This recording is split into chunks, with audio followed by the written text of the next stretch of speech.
Ayusin natin. Ay, tagilid na yung mansion, oh. Terrace ni, ni Laurel ba yun? Laurel? Laurel. Laurel yung yung may paminta. Ah, yung may paminta. Laurel ba? Kasama sa paminta. Nilalagay sa adobo. Turog. Oo.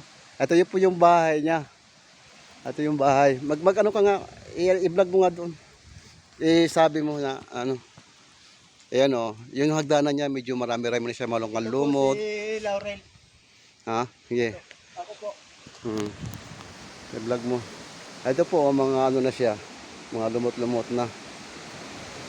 Ito po. Akitin po namin pero nakakatakot naman. Pero bahala na. Kahit nakakatakot. Pero, oy, baka matumbahan tayo rito. Yung kapuno.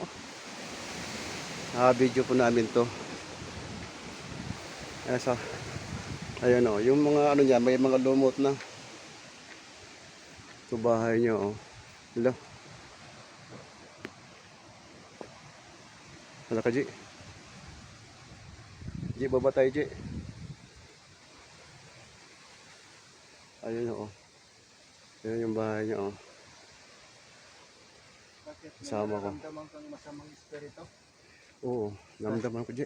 Tatawagin natin si Kalawag. Sino yun? Sa bahay niya.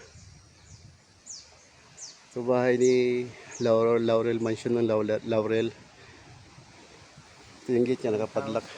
Bawal po kami pumapasok dito dahil gawa ng nakapadlock. Baka po, ito po yung niya. Nakatakot, nakabahan ako. Kabahan ka? Ito. Ang bahay niya. Saka may multo dito. Ayan Gilid niya.